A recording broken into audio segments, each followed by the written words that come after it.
Hey, welcome back to another episode of the Racin with Ryan podcast. I'm your host, Ryan Stevens, and joining me live in studio today, the videographer from the Speedway Video, Mr. Tom Stoup. How you doing, Tom? Hello. I'm doing well. Good.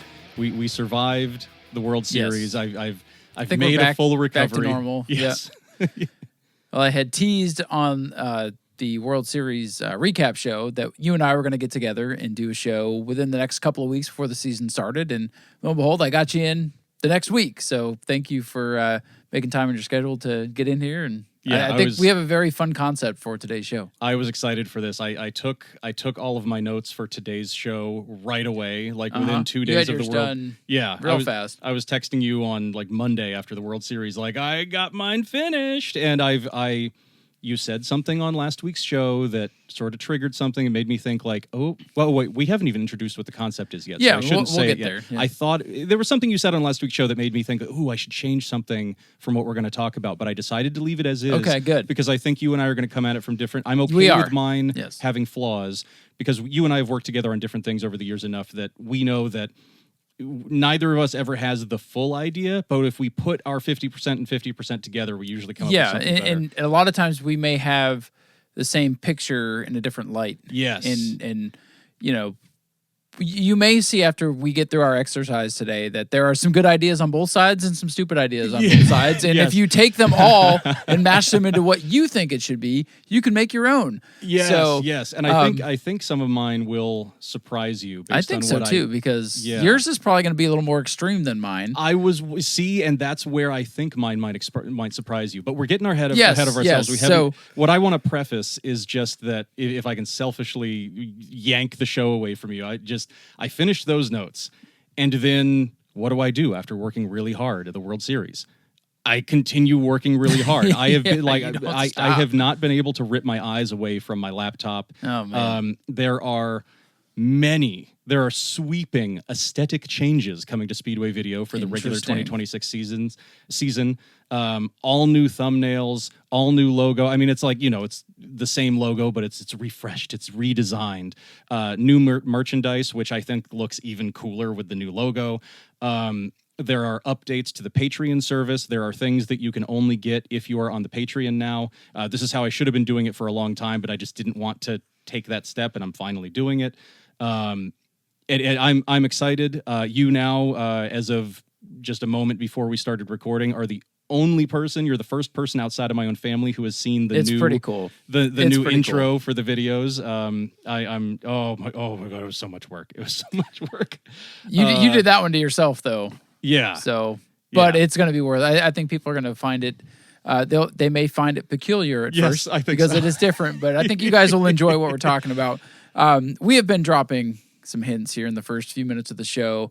Before we get into what we're actually kind of alluding to, I got to thank our sponsors here. Ken Copley has come on board again to support the show for 2026, and Paramount Medical Billing is our main anchor sponsor for this year. So I want to get them out there and thank them for supporting the show here with us. Looking forward to getting them out there a little bit more as the season starts. Of course, we'll see Ken on track with the E-Mods. We'll see Paramount Medical Billing on the side of the 2 for Hank Baker Jr. and the 602 Modifieds again this year. So we're definitely looking forward to that. And of course, if you'd like to join the show, all you got to do is get with me. We'll work out a deal. We'll get your name on the podcast. And thank you for supporting Short Track Racing as well. Tom, we have talked in depth about the World Series this year and how crazy it just seems like each year it gets crazier and crazier. Oh my goodness, yeah. Longer and longer. And maybe some of that's us getting older and older, but some of it. Maybe the way our bodies feel after it. But I said this on last week's show. I asked CRA, what are people saying? What's the vibe? Because it seemed like it was a pretty good vibe during the World Series. Yes, it was. I will say my overarching thing, no matter what we say on this podcast, I think everything that I want to observe, everything that we are going to say is in a positive light. And I think it's said with positivity. Yes. Or constructively. Yes.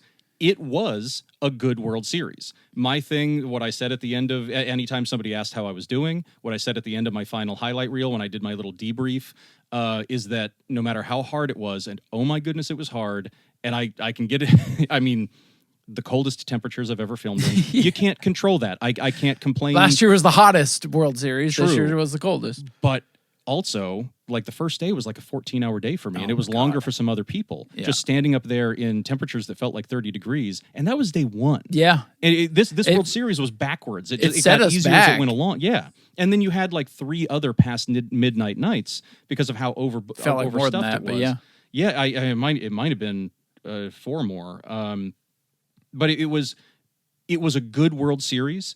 I was able to, what I said was I was able to show up with a smile on my face every day, and that hasn't been the case in some past years. But there were some fundamental issues with the scheduling. Yeah, and that was the big thing I got from CRA was, yeah, it's been mostly positive down there. Of course, arguing some calls and here and there, but you're going to get that.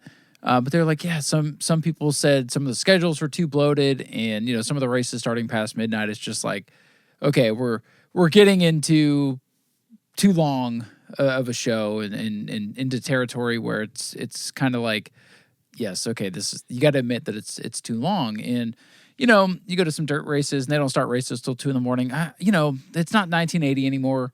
And they also aren't coming back the next 8 days. Yeah, sometimes already the Dirt World Speed Weeks is crazy too. But okay, I guess I'm not familiar with that. But it's just because they do so many hot laps and qualifying and this and this. Just the shows are crazy. But it's already crazy enough that we do this. Yeah, we don't need to be giving ourselves 2 days of work in a single day when we have 9 in a row of them. Yeah, and I think what it comes down to is getting the most bang and the most value out of each show without dragging it into, past midnight territory. And now, I will say, you and I could make a schedule where there's 2 races per night, and we could still be there till midnight. True.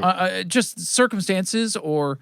maybe not with 2 races. You're probably not there till midnight. Well, but there may be still long nights, regardless if it's the of what NASCAR we decide wheeling to night, do. And then there's another feature on top of it with a could special be 10, opening ceremony. 30, 11. Yeah, it could definitely happen. And I will say another thing I want to very importantly preface this with is that our ideas are on paper ideas that are made. I guess I should speak for myself, but you probably did an even better job of this, a more informed job of this than I did, with thinking about things like parking in the pits and what other races drivers might be running. Yeah. The travel that certain divisions are restricted by. I have taken those things into consideration. However, I also understand I'm not the one who's actually talking to these people on the phone and dealing with all their different complaints and all their different requirements and situations and this person wants more laps, this person wants a higher purse, this person can't get down here, this division can't get down here until this day and they have to leave before this day. So I'm not dealing with that. I tried to keep that in mind, but I sympathize with that.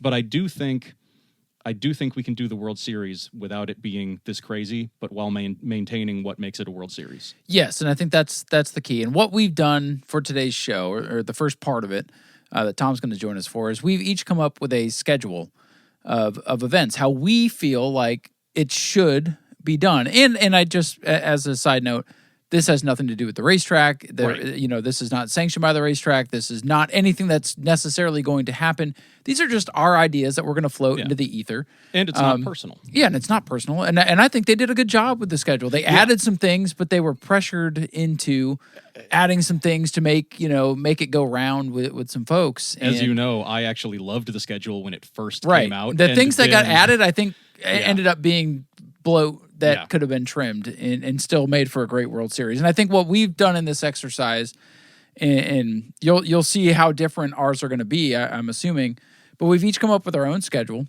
to try to lighten some of the load. And, hey, there may be a night, Tom, that my schedule, maybe it seems like it's still bloated. But yes, there were certain things that I made sure to, like, I made sure there was X amount of this and X amount of that. And so there was a night or two where I'm like, man, I'd like to take something off of here, but I can't because then there's nowhere else to put it, and then it makes no sense for people to come down and travel for this. It was a fun puzzle to figure out. It was a puzzle. Not every night needs to be a shootout night, but I've got. Not every night needs to be a marathon either. Maybe you balance some of that out. When you got a marathon night, then you got a quicker night. Exactly. Yeah, I think you and I are approaching this from a similar standpoint. And there was that's what I was going to ask. So do you want to go day by day, or do you want to go Yes. division by division? No, what we're going to do is we're going to go day by day. And I'll let you start because I am very intrigued with what you've come up with, because Tom, of course, approaches this racing thing in a much different manner. I'm the guy that'll stand up there and be like, "Why do we even have the? Oh, please don't take. Why do we even have guys. the Thunder cars tonight?" Yeah, yeah. That's you know what? That's what I'll say, because they did used to race the World Series, and I posted a video from them thanks to Casey Hawthorne providing his VHS tapes. Actually, yeah, I hope people have been enjoying Casey Hawthorne week on Speedway Video. It's cool to see, you know, a guy we know as a spectator racer really did have a heyday. Crazy Casey, he'll make a hole where there isn't one. When he was 19 years old in 1985. Those are now the oldest races that are up on Speedway Video, only in highlight form right now. Right now, there are highlights right now from the first Governor's Cup that was run at New Smyrna. Yep. I almost said at Speedway Video. Maybe I said that anyway. But and the full race will be going up later in the year. Casey's got a great collection, so I'm glad this vintage content that you've been able to get your hands on is definitely a fun. Even if I don't see every one of them, or you know, don't finish every one of them, it's been very cool to have that to watch every minute, Ryan. Minute. Listen, some of it I just can't even sit through because it's just like, what is happening here? But that is not a knock on you. That's just a matter of the. It's all content. interesting though. Yeah, no, my intention is to present the vintage content exactly as it was, as if you were. Yes, if I hear problems for Dylan Bagley on the backstretch one more time, I might have an aneurysm. But how did I get into that? Something Casey Hawthorne week. I don't remember what I was prefacing, but yeah, the Thunder cars. Yeah. I'll just say the Thunder cars. I'm the guy who will sit up there and be like, why do we even run this division? It's just bloat on the schedule. It's just going to keep us here until midnight. It's just like, why are we running the mini cups too on Family Fun Nights? You know, come on. Which is another reason why you might be surprised. And I was surprised by what I was able to put together with my schedule. Again, all theory crafting here. But I think it just proves that it can be done. It can be done, theoretically. And as we go day by day, it may be difficult to see the overall picture of what does this World Series really look like. But I did write down, like, what my World Series divisions are, what my World Series points divisions, and how many races they run and how many off days they have to help. Good.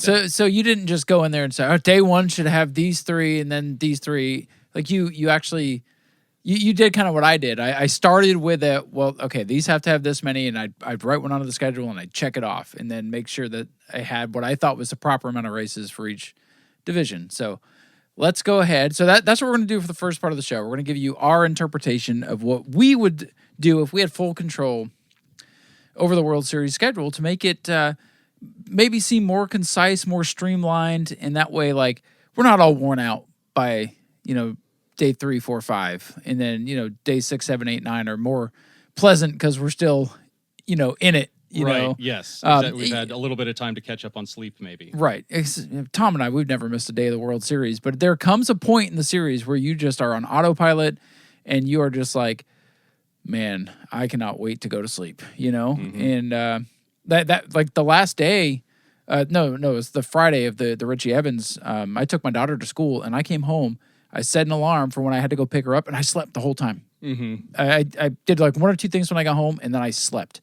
So I'm like, I need a recharge. That's just matter of fact. Like, as a human being who's getting older, I needed to recharge. And if there's a way to keep the energy levels up, I think that's what we should do for the drivers, for the crews, the families, the crowds, the employees, all of it. Mm-hmm. So go ahead and start with day number 1. What would you do for opening day? Because I feel like, Tom, we've had an opening day problem. So what would you do on opening day? Well, I'm going to take one half step back first to say that I know this isn't a scheduling thing, but it plays into the exact same theme that I approached my schedule with. This stuff is hard, man. Working the World Series is the hardest stuff I've ever done. Nothing will, even with as difficult as this year was, nothing will be as hard as 2023. So thankfully, that year is several years behind us, and I know that every World Series I ever do from here on out will not be as hard as 2023 was. Yeah, but for reasons. This one came close for different reasons. Oh, my goodness. And I know that track management has a lot on their plate. I know they have to deal with a lot. It's the World Freaking Series. Got to make a lot of people happy to even make it happen. Yes. So, yeah. But we, the employees, and I say we, the employees, to not be selfish, but also to be fair. From here on out, I'll try to only speak for myself. I, as an employee, feel forgotten in the process. I'm a cog in the wheel that is trusted to do what I need to do, and that's fine. I don't need a parade thrown for me. I understand that if I'm just showing, and actually, I really like that if I just show up and do my job and leave, then that's great. That's wonderful. But if I still, after 10 years of working at the racetrack, have to be chasing my paychecks, having to be reminding people, hey, please pay me. Because I exist and I did my job. Yeah. And I know World Series checks have gone out now. I'm still missing 30% of it. And I still haven't gotten paid for the event that I did right before that. And this is a regular thing. I don't know if this happens with other people, but this is a regular thing. So just in the realm of appreciation, let's offer food for staff. It's not a banquet. Maybe you'll get a hot dog and a drink that's not a bottle of water or something. I mean, I'm fine with a bottle of water myself, but let's just offer a little something. And the logistics are difficult for this, but I'm going to say it's a ticket exchange at concessions, and we also can't. There are no breaks. We don't get. It's constant. So it has to be something where you can either walk into concessions and like give a ticket to somebody, or the logistics are tough, but we're offering food to staff. And for anybody who works 7+ days, and I really thought about that number because rainouts are possible, but with certain people working a practice day, certain people working even more days. Yeah, than there that. are people that don't work every single day, right? And kind of rotate positions. Most people are there for 90% of it, but yeah. And some people are hourly. A lot of us work for a flat rate. So when I said I personally had a 14-hour day and I know other people had a longer day, I'm still earning my same flat rate. Right. If you work 7 or more days, you get a 10% bonus on your World Series pay. So those are the two things that I want to add. Right, that'd be incentive to get the same body in the same position for consistency's sake. Exactly. Because that's where I have a problem when we start moving people around. It's like the telephone game. Well, what Johnny said in turn 3 on Wednesday now doesn't apply anymore. Like we did that on Wednesday, but now you're here. And you see more of that than I do, especially being in the tower. Kind of stuff, but, for me, it's like when I'm up there past midnight on day 7, and I'm still earning the exact same amount of money, and I know that I'm probably going to have to make 10 different phone calls and have meetings in person even to just get my paycheck at all. Right. I'm not feeling appreciated, and that's when I start to get down. Again, this year, I was able to show up with a positive attitude, but sometimes I'm sitting up there in the wind chill, filming a race. I kind of feel that way in my day job right now with, this whole return to office thing, but yet all I'm doing is sitting in an office where nobody knows I'm actually even in there. And I'm just like, I literally walk in now and I'm like, why am I here? Why am I now pissed off that I just had to drive 30 minutes through traffic and go, sit through red lights and people cutting me off and just be in a bad mood now just so I can go to work? Like, some things are counterintuitive, and morale is a thing. And I like that you said, I don't need a parade thrown. Yeah, I was just going to repeat that. Yeah.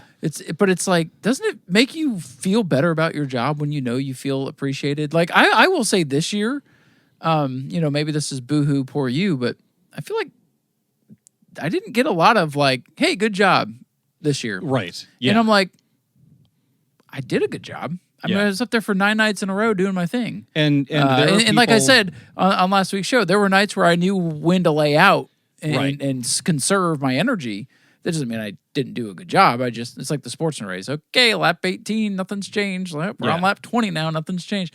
But yeah, like, I don't know. Sometimes it just feels, I don't do this job because I need the pat on the back, but it feels nice to get one and not have to ask for it. And I do this job because I think I'm good at it, and I earn pay from it theoretically. So even on a more basal, from that perspective, it's just like, please, I am your employee. I have been for a decade. Please actually pay me. Do not forget me from payroll. Do not short my paycheck. And yeah, and just to be fair, since I'm the one who brought that up, as you were teeing up day one, which I promise I'm actually going to get into. Yeah. There are people who did, who do on a regular basis, and who did during the World Series go out of their way to show their appreciation for me. And those people know who they are, and I do not forget them. I'm not going to say anybody in particular because I'm worried about leaving anybody out. But yeah, no. So I did feel that from. And that's not from track management. That's from drivers and other employees. Yeah. But yeah, so that's food for staff to a reasonable honestly, reasonable extent. We should come in and when we get our bracelets, there should be an envelope with your name on it with your food tickets for the day. That's exactly what I was thinking. Oh, for the day. Yeah, because you could pick. Yeah, there are different logistics. Let's just say there's different colored tickets in there, and one is for Monday, one's for Tuesday. Blah blah blah blah blah. Yeah. And you get. Even if let's say you get a $5 meal and a drink. Yeah, that can be it's nothing fancy, right? Yeah, a bottle of soda, or a bottle of water, and a hot dog or a hamburger. You can keep it that simple, just so you're fed, because it's hard to eat during the World Series. It absolutely is. And if you don't, believe me, I know this. There's one night where I was Kenny was nice enough to bring me I can't remember if it was chicken or pork that night, but I didn't get to eat it till 11 o'clock, and I was come 9:30, I was dying. You said, because I would come down, sit next to you right after qualifying, before opening ceremonies. I would have like 15 minutes where I could just come down and I was hiccuping by the end because I was just shoving it in my face, like that was the only opportunity I had. And sometimes I had the opportunity to eat, and sometimes like the food was just like, it's hard to eat a chicken breast with your bare hands and then go deal with the equipment and not have time to wash your hands. But anyway. So day one, here we go. Day one of the World Series. I will say right off the bat that I'm double checking myself here. Every single day, yes, every single day, with the exception of 2 days that have giant races with special opening ceremonies on them, I have 4 races. Okay. There are no 5 race days. It is all 7 4-race days and 2 3-race days with special opening ceremonies and extra laps. Okay. Day one. Very balanced. The 60 lap thing, like last year we did 59. And I know there's 9 years ago was our 50th anniversary. The records are bad. I don't know what's correct. Yeah. We're going with 60th. Okay. Yeah, it's 60 now. We'll go with that from here on. So next year is 61. It's a marketing thing. So yeah, next year 61. I like the idea of having the divisions run a 60 lap race. Not for every single one of their races. So we are opening the 61st annual World Series with the anniversary race. And it's the super late models, because I think the super late models are, if not the signature, if you take the meaning, if you take the discrepancy between these terms, if not the signature division of the World Series, which I would call the pro lates based on what I've seen, or maybe even the tour mods based on that's the only time we get to see them, and they get to run more races than anybody else, and they do get to run more races than anybody else on my schedule because they have the same series that other divisions have, as well as NASCAR wheeling. Oh, we didn't introduce our rules for ourselves when we made this. But we can get into that. Yeah, we'll get into it. We did set some ground rules for things that we could not do. I'll just knock it out real quick. Basically, we're not removing like the big races. We're not taking away divisions. And we're not going so extreme to where, like, okay, now instead of tour mods, it's sprint cars every day, or something ridiculous. Like, we're trying to keep this as realistic as possible. Yes, and so like NASCAR wheeling is still on day 2. So like, we're not going to say, okay, well now the NASCAR Cup Series is coming in to run their instead of Daytona being the opener, it's going to be here at New Smyrna because we're the best. And for me, it's not racing anymore; it's pro wrestling. Right. Tom's got the Wrestling World Series, so we try to keep it as realistic as possible. Yes. It's basically the ground rules that we had. So if not the signature division, I feel like the super lates are the flagship division of the New Smyrna Speedway World Series. So they are running the anniversary race. Okay. And it's going to be 61 laps. The year after, it'll be 62. And this is the tradition. And yeah, it might get crazy where if we keep it around, it'll be 75, 80 laps. Okay. It's the anniversary race. We'll it's be the dead way by we then. kick it off. It's fine. Yeah. And then every single day except for 3, although there are some exceptions that could be considered this, but in an official capacity, 6 of the 9 days have a local showcase that features one division that only runs one time and you can be up there in the announcement. See, and that's another thing. We didn't axe the local right. guys either. And so you didn't either. I mean, I wouldn't think that you would, but it was a question as to where do I put them? Do I open the show with them? Do I close the show with them? Consistently throughout the card, with one exception that I think makes sense, on day 8, it's the second feature. So you get the big, like, here's the World Series main race, event first, and then if you want to stick around for the other World Series races, watch our local showcase, and you can be up there saying, this is what we do throughout the rest of the year, and these guys are the weekend warriors. So day 1 is Sportsman. I feel like that's kind of traditional with the World Series. The Sportsmen are usually on day 1, at least as far as you and I have experienced. And they've run 2 or 3 races in the past. I don't think it's necessary anymore for them. I hate saying that because when our track manager, Rusty, announced last year that the Pro Trucks and the Sportsmen were going to be the 2 big divisions moving into 2026, I 100% agreed. Yeah. And for now reasons you've seen we don't it need for 8 months, and you're like, ugh. Unfortunately, the support just isn't there. Yeah. And they can prove me wrong. But Sportsmen, and then 2 shootouts for the Florida Modifieds and the Prolates, 35 laps. And that's how we so back to the round out traditional day 1. 35 lap. Yes, absolutely. All right. So that would be your opening night with the emphasis on the anniversary race as like the big marquee deal. Okay. So my night 1 looks way different from yours, and this is my biggest change. Okay. Because I feel like, well, I like what you've done. I feel like the opening night of the World Series needs to be like, oh man, it is going on. This place is the parking lot. There should be nowhere to park. There should be no room to sit. The opening night of the World Series needs to be a bigger deal, because I can't tell you how many years we've gone into the World Series so excited, car counts are looking good, and the place is like 40% full. Would it help if I mentioned that I also wrote down that the pole sitter for the anniversary race gets to light a World Series Olympic-style torch during opening ceremonies? That'll pack the seats, right? I mean, that gets me to watch for sure. Just one more thing I got to do down there. Damn it, man. As they, instead of the torch, they hand me a Flow Racing microphone. But anyways. So for night number 1, I think you can kind of see where I'm going with this. We're going to start with the NASCAR Whelen Modified Tour 200. So you are moving the day. I'm moving the day. Oh, you bold rule breaker. Yeah, you. well, okay. You know, again, I feel like we need to start with a hurrah. We need to, the World Series needs to be the first night of it needs to be a bigger deal. And I feel like this makes sense, because what's the difference from Friday to Saturday for a touring division? They can come down, and half of them are parked in the parking lot come Friday anyways. So they can come down, and, you know, they can still do a one-day show on Friday, and we can really kick the World Series off in style. So the NASCAR Whelen Modified Tour 200 moves from that Saturday. Now, this may be unrealistic because you got to deal with NASCAR and what they want, but when I went and saw the NASCAR Whelen Modified Tour in Richmond, they ran Friday night. Really? Okay. And that was just, there was nobody there. It was just a race. But this is the World Series, and you're kicking it off now. I think this can be done. Yeah. You know, and I think it'll put even more emphasis on the opener. It's the opener of the tour. It's the opener of the World Series, and we're doing it in style. And it's going to have, I get that this race it'd sell out if it was on a Wednesday, but I just feel like it would just give the World Series just so much more aura if we kicked it off this way. Yeah. And joining them, the only other race that night would be a Super Late Model 50. Okay. And it would be $2,500 to win. I like that a lot, actually. And another thing that I would emphasize here is the payouts need to be substantial enough to keep your fields. Yeah.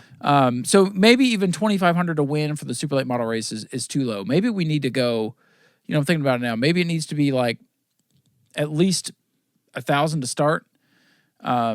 Because then theoretically you're going to see that, you're going to get that back in the back gate. Yeah, and it's just incentive to keep drivers around. Because how you saw it went to shit as soon as the ASA race was gone. And that happened last year as well, whereas in 2024, I believe it was, the Orange Blossom was like my favorite race we ran all year. I thought it was incredible. It was a great race. And I think only like 20 cars stuck around, but it was still an amazing race. Yeah. It was one of the best super late model races we've had. I will say, well, we'll get there. I do believe that plays into the flaw of my schedule. Not with some divisions, but with one division, actually with the division that we're talking about. And that was the thing that I was like, ooh, should I change that? Because he's kind of right.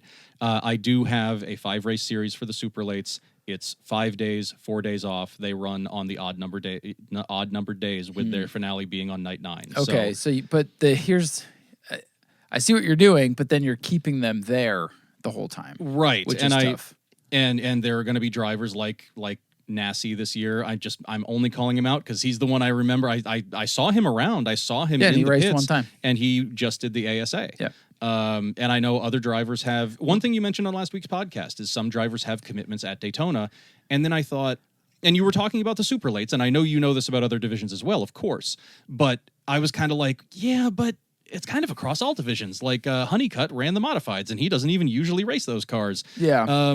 So I guess I'm not going to worry about it. But that is a flaw in my schedule that I'm committing to the super lates for 5 days, finale night 9. Yeah. Okay. Well, I mean, maybe it works, because they get time in between to fix their stuff.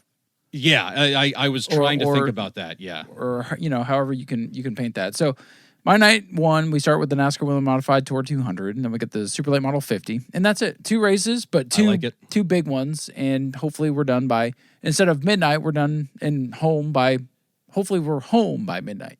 So you and I both had, unless I'm cutting you off, do you still have more? No, okay. That's it. That's night 1. You and I, you said like, ooh, I've got. We did not share notes ahead of time, yes. but one thing that you said was, ooh, I've got an idea for the NASCAR Whelen Modified Tour. So putting it on day 1 was the idea. That was it. Yeah. I also had an idea for the NASCAR Whelen Modified Tour, which is still on day 2 for me. Okay, so we're on day 2 now. And I wrote special opening ceremonies on my schedule because those take up time. We did well this year, even with as long as we ended up running most nights. I try to get through my stuff as quick as possible. There were some really good. You did a great job with them. I mean, you always do, and I'm gonna tell you that. But this year in particular, I thought they were run very, very well. But they take time. They do. There's sometimes we're not throwing the green flag until after 8.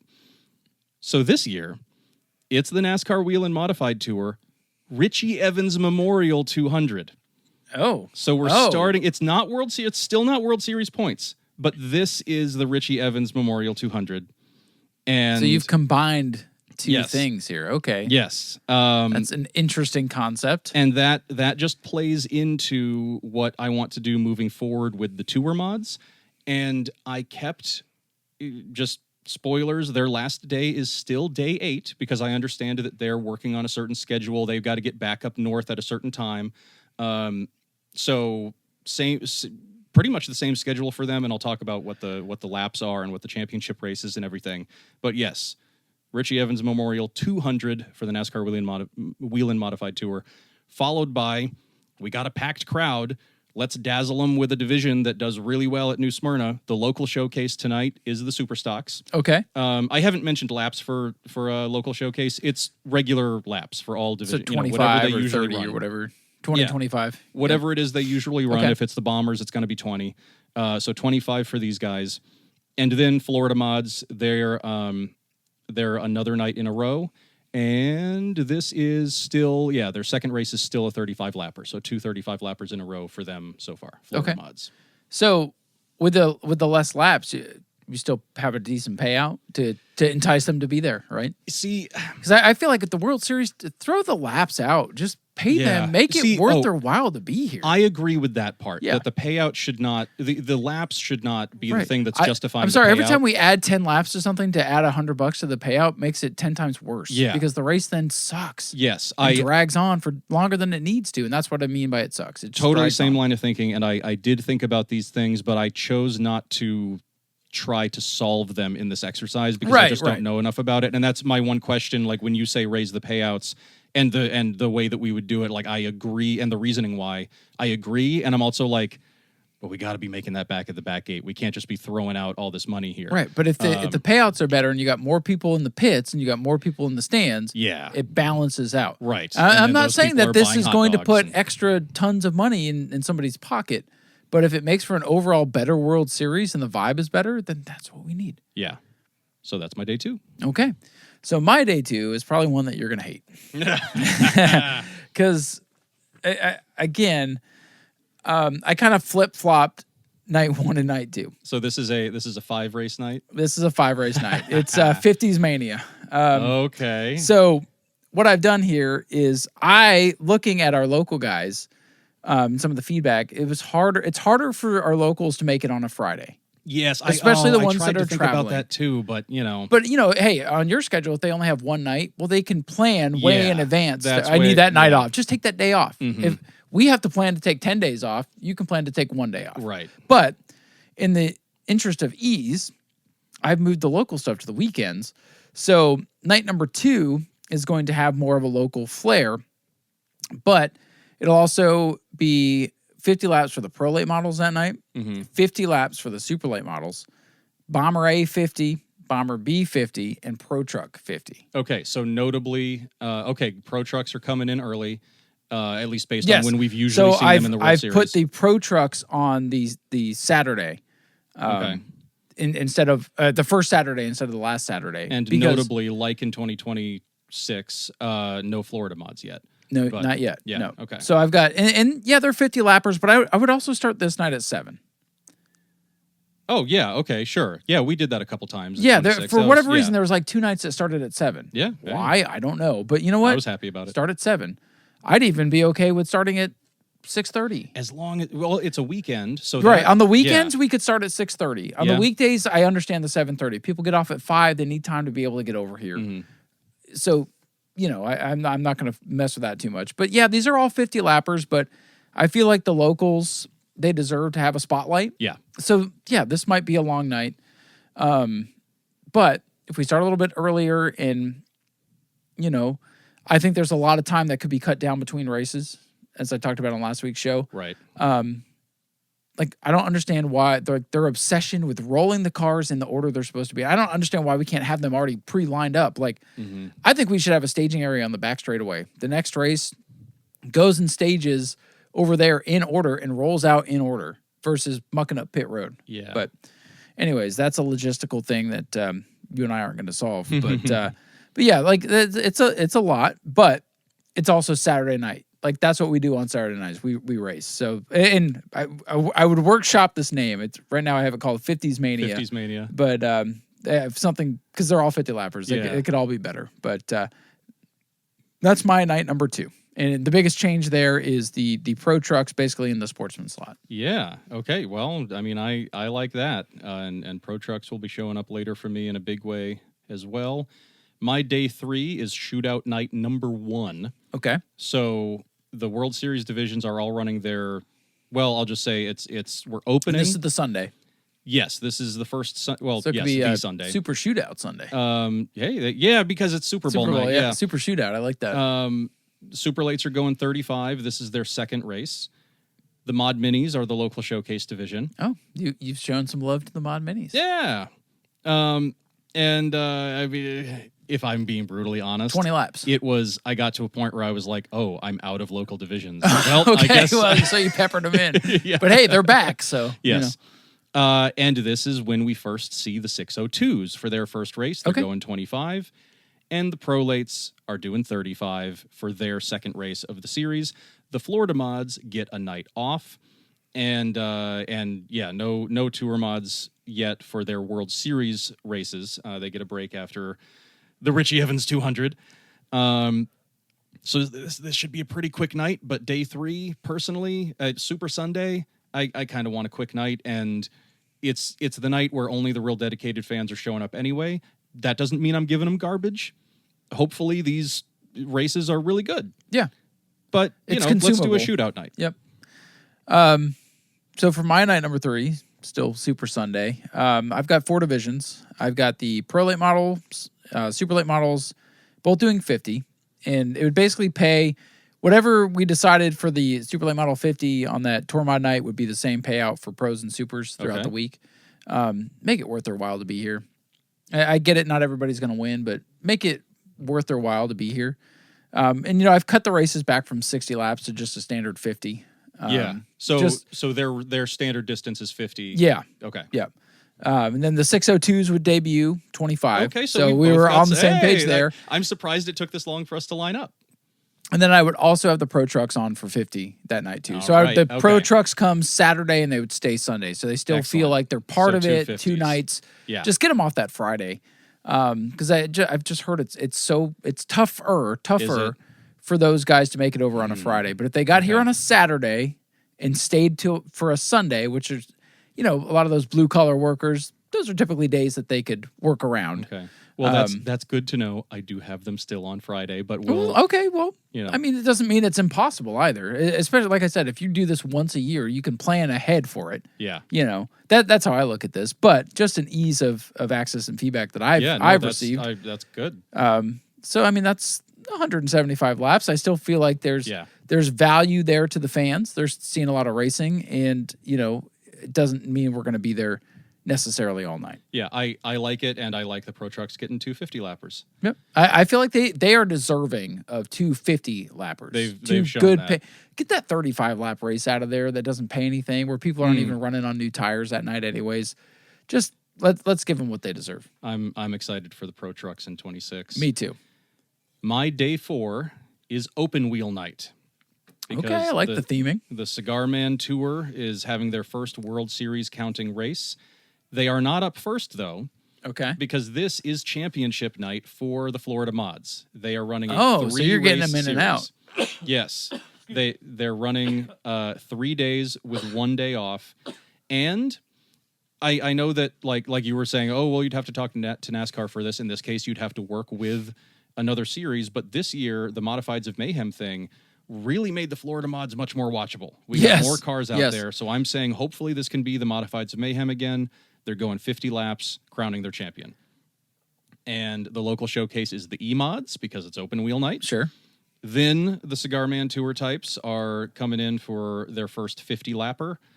And the 602s close out the night with another 25. Okay. I like how you even have your card scheduled too. Mine are in no particular order. Oh, really? Just FYI. I guess I'll point that out. They're just kind of how I wrote them on the paper and checked them off must have X amount of races. Flexibility for people running 2 divisions, and you got to give them time to jump in another car. So I didn't put that much thought into it, but yeah, that I like that. I like the open wheel theming. Like, okay, hey, I like modifieds. I'm going to Smyrna on this night for sure. And then both of the late model divisions get a night off. Yeah. Okay. The prolates are not going to need it at that point. Yeah, right. They've already done prolate things. Sitting in piles of scrap metal. Yes. Twice over. So we're on night 4, right? Monday night. Yes. So I haven't changed much here. I still have the title of Tour Mods Return because that's what you talked about the late models. In my opinion, the late models are very important, but the Tour Mods are what draw a lot of the fans that are down in this area. You see that at the front gate. Yeah.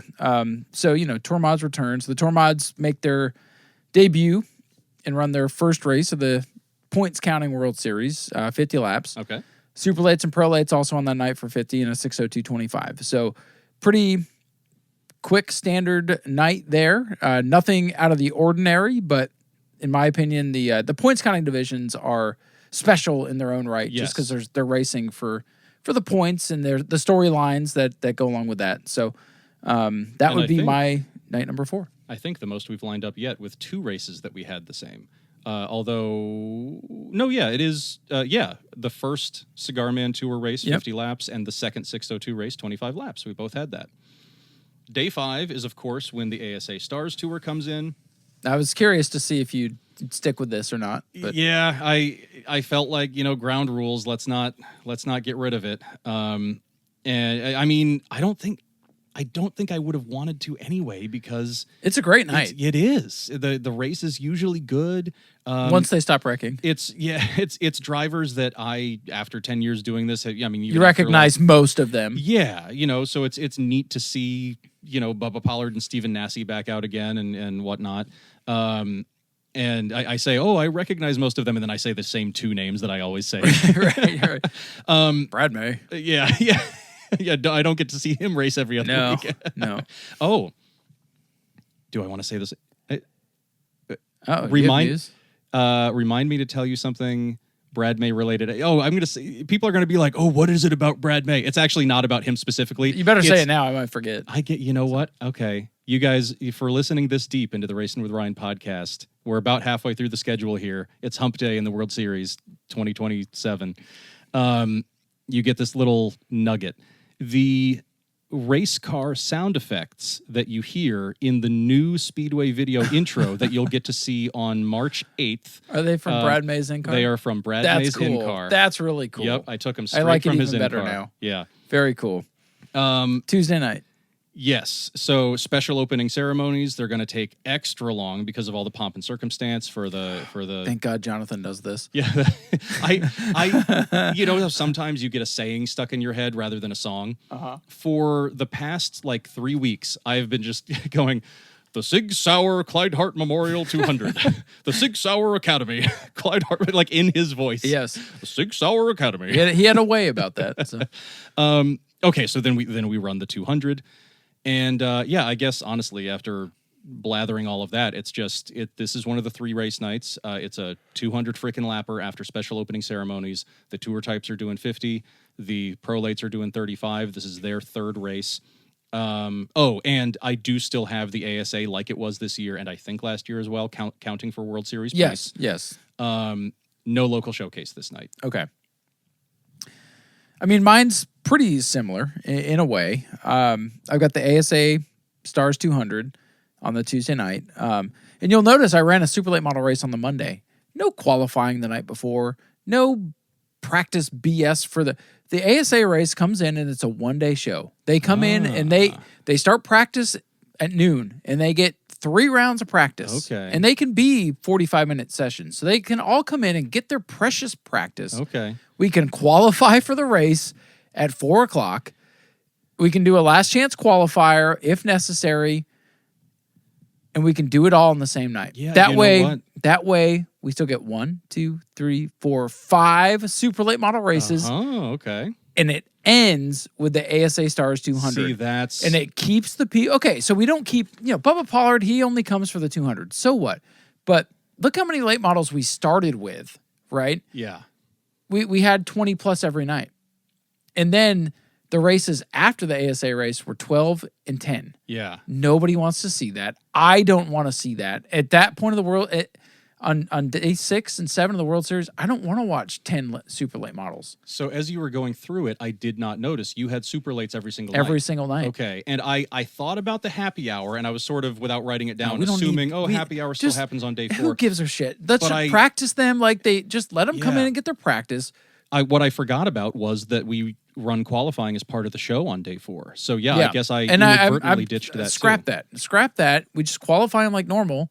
And it's the Tuesday is all, we can still do the happy hour. It's just on Tuesday at 4 o'clock. Right. And then we qualify at, 5:30.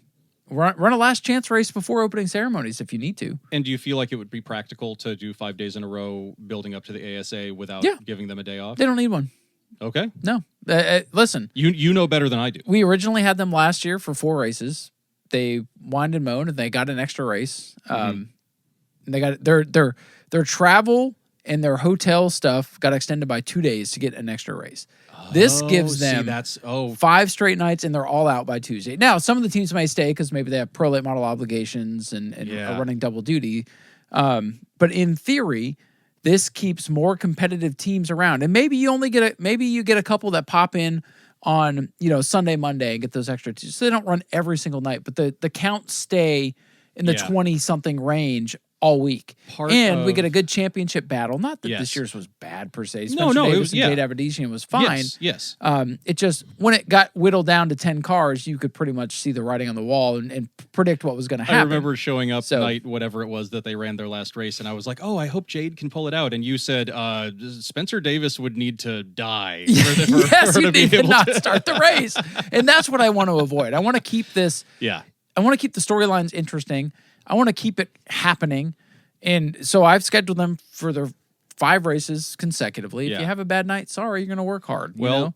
I like the way that you've solved for that because, like I said, I do feel like it's a flaw in my schedule. I did it deliberately. I did it consciously. No, and I I was helping justify it by thinking that, there are a lot of these guys that, and these people yeah, that maybe also maybe they run do pro appreciate those days off and can go do something else, enjoy the beach, or just be a race fan Yeah. for those days. So there's value in what work you've on done their too. car. But One I just thing- feel like keeping them there half the time gives us more Yes, value. and I agree with that was one of the things I liked about the original version of Yep. this World Series Yeah. schedule that we just and, ran. and mine has gone back to this, but it's peppered a few more races at the beginning. So I do really give like them- that, and that's what I was originally going for with mine. And then there are so many different, not moving parts, but there are so many different puzzle pieces to lock into place. And one of the complaints we got last year that led to the change of the schedule, well, there's not enough super late model races. There's only 4. We're not coming for that. And now this solves that. This gives them exactly what they had this year. It front loads it, so they get in and they can get out. And if they want to stick around, bring your pro late model and keep racing with us. Exactly. And one thing I was not thinking about was hotel, and it's not just like drivers got to pay hotel for. This is a whole team, Right? Hotel And maybe expensive, some of and them stay on property, but Sure. it's still a night. It's still- it's still an expense. You So got to feed I all these admit people. I So, was not thinking about that. but I mean, it's not bad what you've done because you're giving them days off now, so they still don't have to run their cars every day. Yeah. Because that's the problem is we're at a time now where it's almost impossible to run 9 nights in a row monetary wise. Yeah. It used to happen, but we're talking 1990s when things were. When it didn't cost $10 to go into the store and buy a small, tiny steak to come home and cook for dinner. So different times, you need to consolidate a little bit to get the most out of your product. So that's what I've done with the super lates here. So they'll still run the ASA 200. They'll run the Pro Late. Also joining them that night will be the Pro Lates, another 50, and Tour Mods also doing 50 that night as well. So 3 races on that night as well, just like you have. But I've kept with my standard race distances. Yeah, and I'm sticking to the 35 as standard for most divisions, 50s for the tour types because they go faster. Any race can be long if it wrecks a lot. The time limits help. Yes, and I would you keep the time limits? I 100% keep the time limits. All the races. Yes. If it takes if it takes and I would say 2.5 hours for the ASA race, 2.5 hours for the Wheel and Tour race. Maybe you got to prove that with the sanctioning bodies, but yeah, 100% keeping the time limits. Let's keep the time limit so we can get the hell out of there. Yeah, because some of them just get nuts. Understandably, with drivers that are still learning, And they're being developed, and we have drivers a that have never clause- raced with each other before. Maybe we have a clause that if it hits midnight and your race is going on, next flag ends your freaking race. Well, but that's not fair because they're not in control of the pro lates. Yeah. So. Anyway. Yeah, okay. So On to night 6. Oh, but right, yeah, I'm not upset about your 50 lappers because if they don't wreck, then 15 laps goes by quick. And I went with that because, if the way I look at it, if they're going to run their expensive cars, they might as well get some laps out of it. If they're going to travel all the way down here, at least give them That's 50s. fair. And I've trimmed it from the 60s because that extra 10 laps a night for 2 or 3 divisions adds up. Yeah. Okay. Day 6. This is what like your 50s mania. I don't love the name for this, but I'm calling it the 66 because it's the 6th day. Okay. And we're running. Well, we're hey, opening so the 666. All right. show. It didn't take you long. I didn't do that on purpose, but there it The is. Devil's Day. So there, yeah. Okay. I mean, we all feel like the devil on day 6, don't we? This is Wednesday. Yep. So we're past Hump Day of the World Series, but it's actual Hump Day as far as the week goes, and we are opening with the championship race for the 602s. It's the Grandpa Blewett Memorial 66. So crown their champion. Then why did I do it this way? I don't know. Well, I'm sure I had a justification, or maybe it was a copy-paste error that I have the tour types doing 50 next. This is their 3rd World Series counting race, their 4th race overall. And then the Bomber A's for the local showcase. Maybe, I mean, the Bomber A's can handle all that rubber down on the track. They right? can handle anything. Yeah. They can only go 24 seconds. So. I think I would switch them to be I think that was a mistake. They should be second feature. But yeah, Bomber A's do 20, and then we close it out with the Pro Lates getting a 50 lap race. So they get a 50 lap race for their 4th race, and the first time that they're doing one on consecutive nights. So they did not get a day off between day 5 and day 6. Okay, and they only have one race left. That is definitely a departure from the norm, I would say. But in the way that you are scheduling things out, I think I see where things are shuffling here towards the bottom. So, and then I've got something exciting for the next several days. I'm excited. Okay, so you kind of you've got these shootout nights, if you will, kind of peppered in here to kind of ease the flow of things and get you prepared for a big conclusion. Well, I mean, we've got the 66, 250 lappers, and the local showcase, so I don't call this a shootout night. Yeah. That's still a lot of racing. So for my night number 6, not much has changed here as far as what we did this year. I've got the Blue It Memorial still going on that Wednesday night, 76 laps for the Tour Mods. I've got a Pro Late Model 50. I've got the first Florida Mod race, so they'll go 50 laps. And the 602.25 that night as well. So the same thing we did this year, just the 60s have been cut to 50s. Yeah, okay. Dig it. Sometimes you don't have to reinvent the wheel. And let's see, you had, okay. What was the late, do you have a late model division? Prolates, yeah. Prolates, yeah. 50. Super lates are done, so prolates are still continuing. Okay. Yep. Do you want to spoil me on how many Florida Mod races you have scheduled? 4. Okay. Okay, speaking of shootout nights, day 7 is shootout night number 2. It's regular laps, so even though the tour types are doing 50, that is their standard distance after the Hirschmaning of it all. And, if they don't wreck, you blink and you miss it if it's less than that. So I'm okay with 50 for them. This is their 4th of 5 races.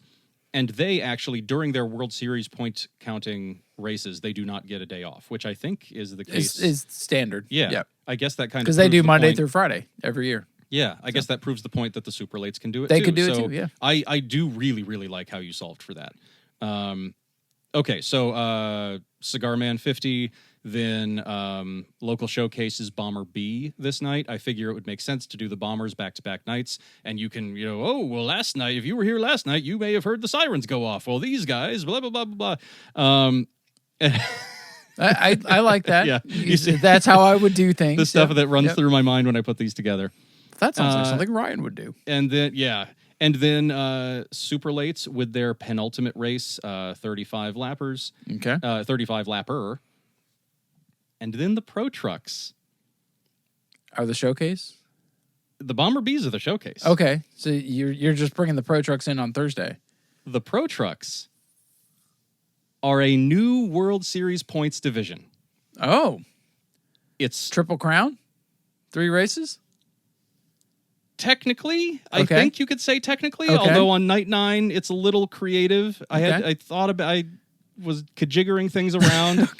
It's a 3 whatever. On this night they're doing 25.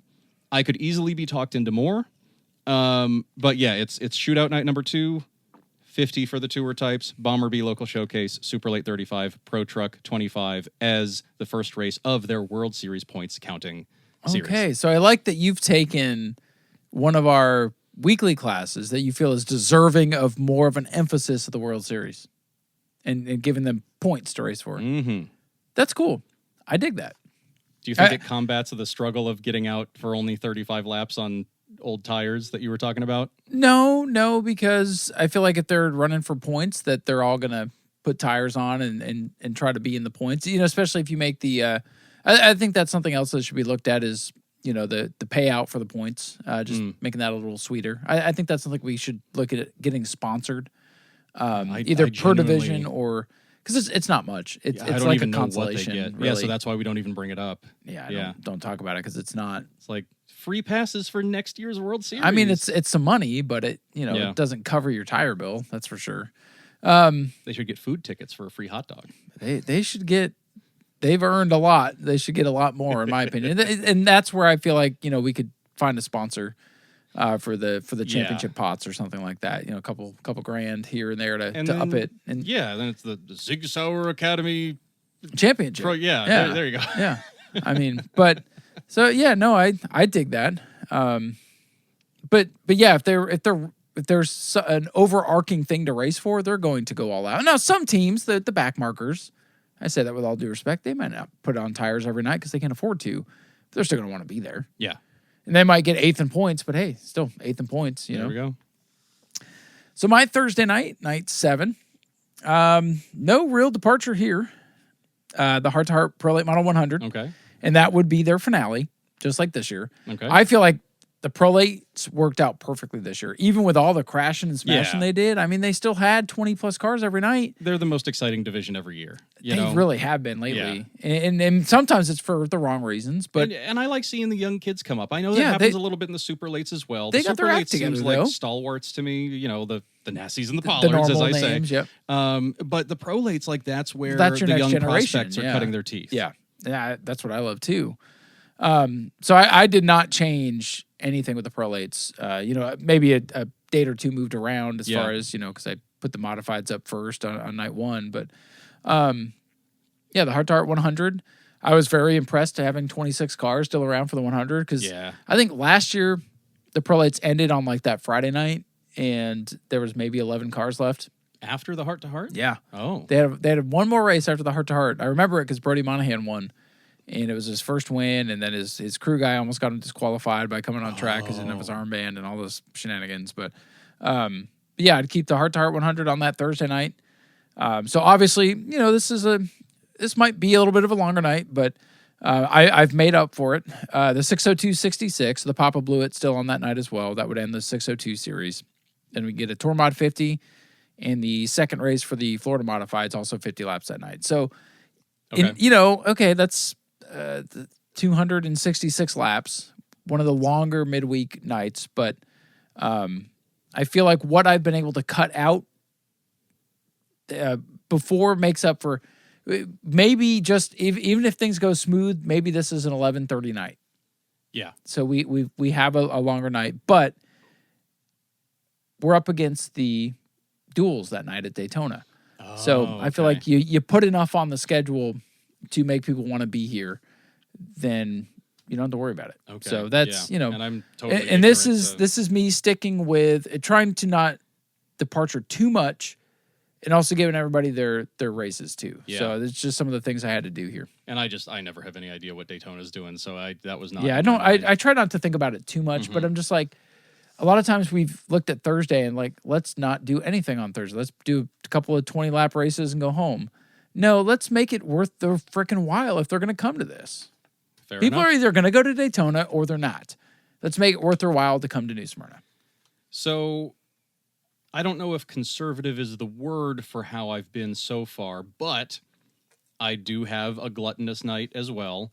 Day 8 is my big night that we're probably going to be there until 11:30. Hopefully not too much later. Okay, so you've got one too, so I don't feel as bad. Okay. Day 8 is always a hard one anyway. Yep. And I'm okay with day 8 being hard because no matter how the end is in sight. Yeah. The finish line is no tomorrow. matter how beat up I've ever felt, no matter how difficult day 9 may be in and of itself, I'm always fine because I know that, yes, I have to wake up and do the highlight reel in the morning, but after that, I'm done. Yeah. I don't get a day off the next day, but then on Monday I can sleep. Yes. We finally let you. Yeah, I can Tom pops a NyQuil and just sleeps for a day and a half. Oh my goodness. Yeah. If only, right? I'd wake up and bring my kids to the bus and then sleep. And then you hit the finish line. Yep. The bus race ends the World Series. So my day 8 is opened, as is tradition, with the Classic Modified Reunion. We did it before opening ceremonies this year, and I was fine with it because there weren't many cars. But yeah, those guys seem to like that, and I don't want to take that away from them. That was just the ground pounders practicing. Oh, really? And you I put it in the video as the Classic Modified Reunion. I was like, why didn't he call it the Classic Modified Reunion like every year? But, well. Because we didn't do a reunion this year. But carry on. I would like to see that return. Okay, so then the special opening ceremonies which may go on for a while because it is a special thing, and there are usually nice presentations for the Heart to Heart Pro Late 100, which is the Pro Late Championship. So I have that a day later than you have it. And that's their championship race, so they're done. The prolates come back for another 25. Again, I could very easily be talked into giving them more laps, but they've got another 25 for their second World Series points counting race. Then at the end of the night, we blow off the... Do I want to have this as the last race? I think... Well, this is Friday, so it's, and the first race is the heart-to-heart. And I thought about like the one year that the Richie Evans rained out and we ran the heart-to-heart. Well, we did for the longest time have those two races on the same night. Yeah. So this is not the Richie Evans though, because I changed the... I kind of figured this was coming. Is this the Blue It? This is the Blue It, and it's still 76. Okay. But this is their championship race. So you've given the Tour Mods 4 50-lappers in the 76? Yeah. Okay. Yeah.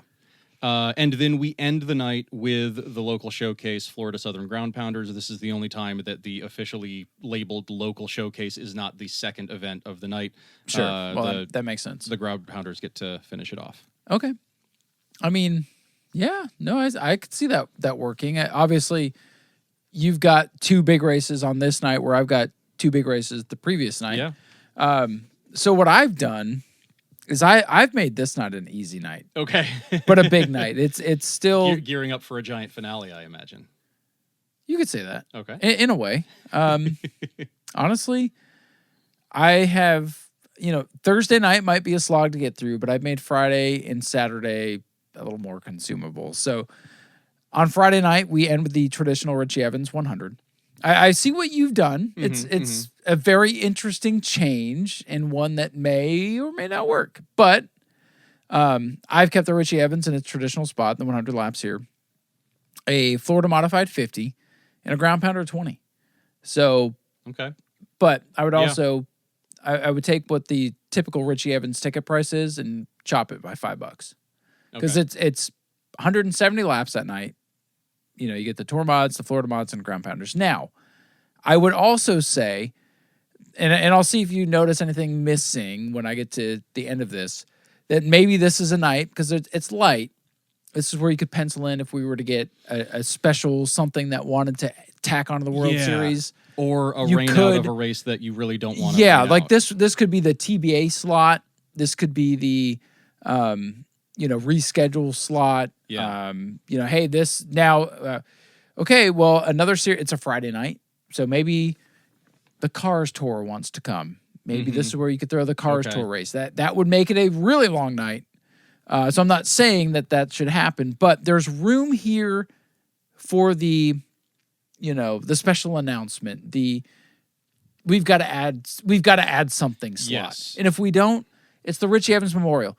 What did people come to see on that Friday night? The Richie Evans Memorial, and they all went home. Mm-hmm. So that's what I've given them.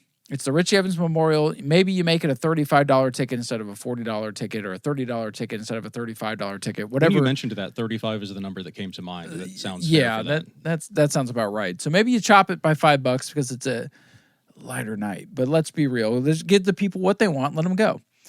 But you've also got the, penultimate Florida Mod race in there, and then the Ground Pounders get to do their thing. And I feel like that's good enough because I've moved the trucks to the beginning. Right.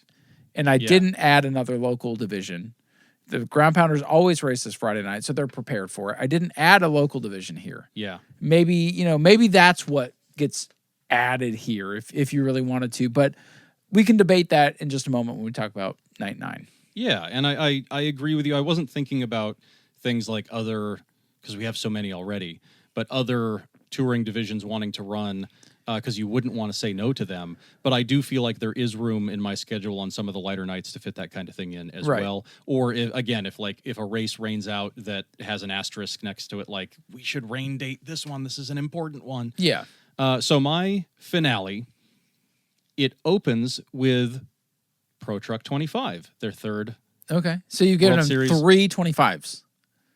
I have given them 4 25s because this is a twin night for them. Twin. I thought about doing a 50. I love that. Okay. But they are going to Well, they're not going to Boy, bookend the card. the dramatics that could happen in race one if like the point leader were to have an issue or something like that. That's exactly what I was thinking. Because I wanted to give him a 50, and then I was just looking at the card, and I was like, I think it. Oh yeah, and I was thinking about the drama. I like that. So they will crown their championship. I like when this night. we've both looked at the trucks and like they deserve more. They deserve better. And you've gone all out and made them a points division. I gave them 250 lappers at the beginning of the week, which I also like. Right. So Bruce, there's more than one way to solve a problem. Or not to solve a problem, but to reward a deserving division. Oh, in this case, yes. So I've always liked having the sprints on the World Series. I've missed them from the World Series. And if this FMS thing works out and they're still around next year, because this was, I think it's pretty darn cool that we had their first race ever.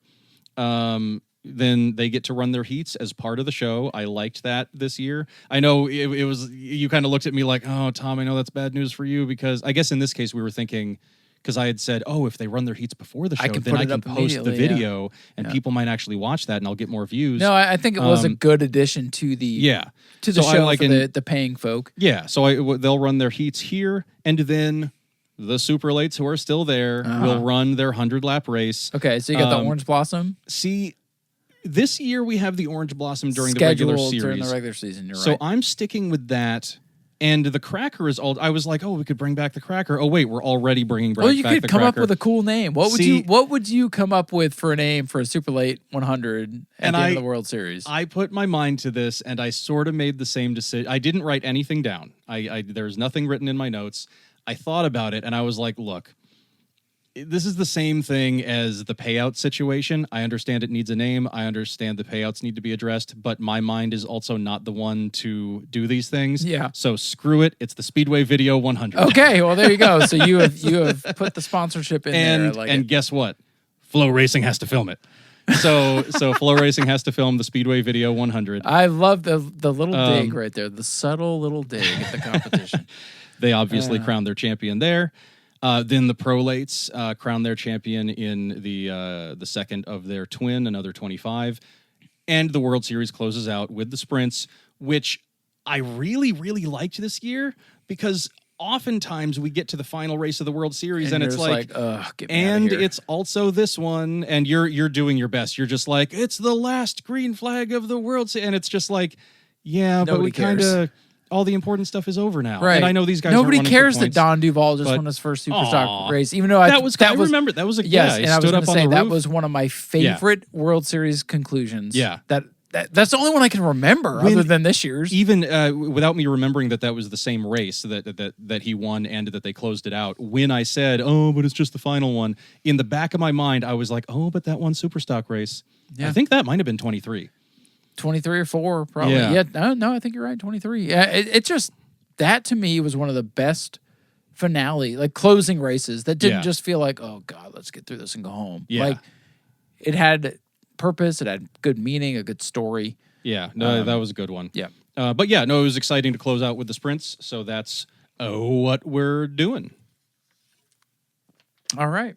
Well, you know what I like about your schedule? The way you've staggered the late models. It still has an old school feel because they start and they finish. So they're there. Because, that used to be the norm. They'd run all the weeks. Then we gave them an off night. Then it was 2 off nights. And then it was 3. And then it was, we started chopping so much stuff.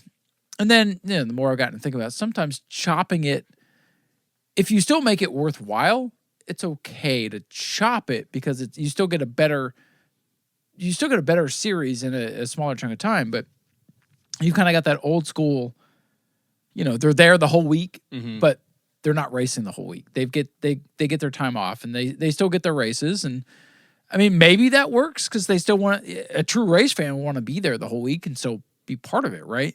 Which is why theoretically I see people leaving and I'm like, why are you leaving? There's still so much more to go that you can watch and be part of. You've already paid for your golden armband. Especially on the nights. And, people have got stuff going on, but even on the nights when, especially on the nights when the parking lot is just gridlocked and you will run 2 more races and you'll still look over your shoulder and you see people. And I'm like, that Dodge has not moved. Yeah. And I'm just like, I'm glad I'm up here. I'm glad when I leave, by the time I leave, there's nobody in the parking lot. So, right. All right. My night number 9, I will preface this and say that this has more of a local feel to it. I liked the local showcase last year. It's not local show. I know it was controversial, but I liked it. It's not the local showcase, but it has a local feel, but in a grander scheme. So we end night number 9 with the main event being the Modified Mayhem 75. Okay. 75. Yep. Okay. So this is the 4th race for the Florida mods. Let's see. Is it 4? I did give them 4 races, right? I believe so. 6, 7, 8, 9. Yes. I will admit that I thought it was odd that the Modifieds of Mayhem came in and they still ran a 50. Or no, it was a 60. Everything was 60. But everything, yeah. So I've got the other 3 is 50s, and then this is a 75 to make it stand out and separate itself. Because most of the Modified Mayhem races are like 75 or whatever. So the big finale is the Florida Modified Mayhem 75. Then I've got a huge Sportsman 75 on here. The Sportsmen come in 1 race, 75 laps. There's a caveat to this. It's going to have a nice payout, at least $2,000, if not more. But in order for them to get the 75 laps, they're going to have a paid entry fee. This would also be their... they pay the entry fee. It also covers their pit pass. So it's not like they're paying extra, but it commits them to the event because we would have to have at least 15 cars for this race to go on. Because we have tried to make the sportsmen feel more important and give them extra laps. And every time we do, we get nothing. They're fine during the regular season. They're fine. But we've tried on the red eye when they come with 3 or 4 cars. Right. And that one World Series where they had 3 cars, and it's like, what the hell is this? I think that was just last year. Yeah, because we made them park in the dirt. Even if we move heaven and earth, Ricky Brooks ain't shaking hands with New Smyrna right no, now, right? And honestly, if this were to be a UA-UR LMNOP sportsman race, fine, I'm good with it. Yeah. But let's I think that would be cool. Let's get rid of the tension, the BS. Let's shake hands. Let's throw our egos aside. Bury the hatchet. When there's business to be done, it doesn't matter if the hatchet's not buried. So if this were a 75 lap, whatever UA-UR purse race, then let that be that slot right there. But if it's just going to be a New Smyrna race, let's make them commit to it. Yeah. If we don't get the 15 cars to register, then it's a 35 lap race and they come race and they go home. Okay. And I like it. It's normal payout. Does UARA run this time of year? Yeah. Okay. They run from... Yeah, well, we've had them as the Wheelman before. They ran Speedway a couple years ago. I remember Wheelman what turned the logo into looks UARA. like. Yeah. Yep. That's one of the things that I do think the new thumbnails for 2026 are an improvement, and they'll hopefully be easier to read. But just in the effort of making my life just like a little less chaotic, I'm dropping the the logos. I remember UARA because I remember the Wheelman logo from that one race that they ran. But like I'm trying to find like this FML sprint car, their AI generated, whatever. I don't know, whatever it's called. With the Cigar Man tour, like they've got a logo, it's on their trophy, but it's nowhere online, and it just drives me crazy that I don't have. So I'm like, you know what? I'm not doing the logo thing anymore. It still says New Smyrna on there because you gotta say New Smyrna on there. You're giving yourself too much work. But yeah, so it's just trying to streamline it. But I do think the thumbnails look pretty cool now, or they will. I haven't made any yet because no events have happened yet. So I've got 2 more classes: Superstock 30 and EMOD 30. Okay, and now I don't know how I would schedule. It'd probably be, Florida Mod or Modified Mayhem and Sportsman. Then you could do whatever you want with the Superstocks and EMODs as far as the scheduling.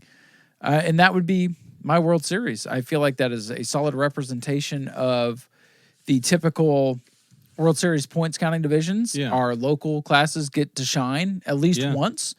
And on nights that make sense that they could be here. I think the EMODs struggle on a Sunday night to pull more than 8 cars. And I think if you get them on a Saturday night, and I'm flirting with making World Series points races because, like, season points races, you should, because these guys should want to be here for the World Series. We did that a few years ago. We did because we made everything points races. I think Red Eye, standalone, Governor's Cup, for the local guys, standalone. I like that our regular season ends in October for most guys because it gives that, the end of October an extra bit of feeling.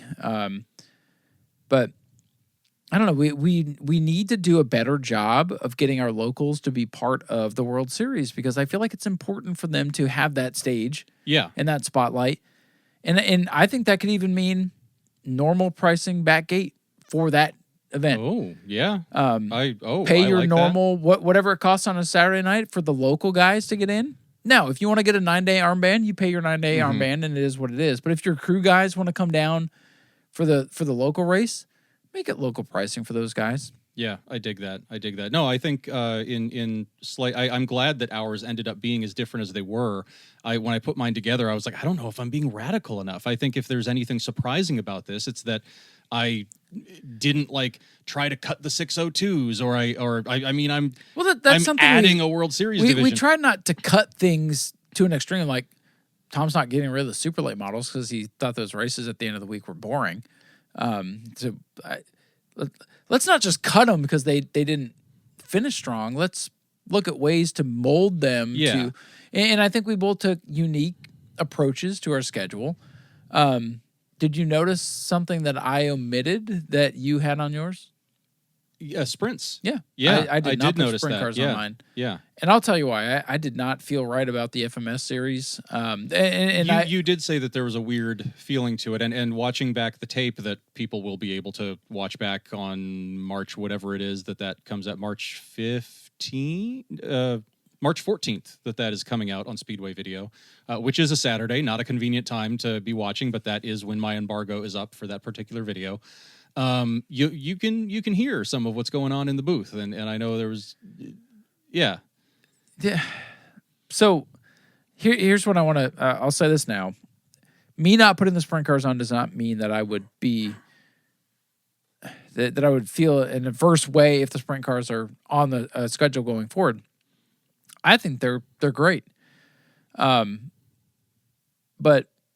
I did not get good vibe when it changed from the Southern Sprint Car Shootout Series overnight to the FMS Series. That made absolutely zero effort to get with me on race day, to speak with me, to bring me up to speed to the point where I'm just like, well, these people don't care. It's the end of the night. I'm ready to be done with this. Even just from up on the tower, not knowing the details that you knew about it, and not in the moment. I can hear better now with my noise canceling headphones, but I can't hear like the little minutia of what's going on until later. Until reviewing it later, there was a different. Even though I enjoyed it, and I was honest about what I said, there was. Now that we're on the subject, a different feeling to it, just because they seemed to have a very different way than CRA, than even our regular weekly races. Well, to how and they were ran their race. Putting ATVs on the track that weren't supposed to be on the track. Oh, and there were some things that were like, but then again, that's the division that had the restart where there was still a safety vehicle on the track, right? There was one division, I think it was night. There was still like a car being pushed. Yeah, Butch was pushing somebody, and they did a restart, and then you can. I don't hear think that was sprint cars, though. Okay, I don't think that was sprint cars. Maybe it was. Oh hell, I don't know. But my whole thing is like the sprint car vibe when it switched from Southern Sprint Car Series to this FMS series, which whatever, I'm gonna roll with whatever they roll out there, but that left a bad taste in my mouth. To switch that late in the game after the Southern Sprint Car Series had gone from 2 races on World Series to 1. Yeah. And had been on a regular season schedule and was off. They're gone. Like, it's just completely gone. Now, the FMS Series was supposed to be a Triple Crown with the Dave Steele Memorial, which I heard nothing about. And apparently now it's a separate thing. There was just too many moving parts that came last minute to where I feel like whether we had run Southern Sprint Car Series or this FMS Series, we screwed ourselves on car count. Yeah. Because we might have gotten 20 if whatever the announcement for the sprint cars was just made and kept. Yeah. But instead, we played the political game and we hurt ourselves in the long run. Now, if sprint cars are on there next year, I'm going to do my due diligence and I'm going to treat it just like anything else. But I got a weird feeling from it to begin with. And then when it came around to be race day and nobody could be bothered to say, hey, maybe we should go get with the announcer. Because listen, I've been doing this long enough where if you want something special done, you better come let me know. Yeah. Maybe that's the wrong way to approach it or something like, well, no, Ryan, you need to go do.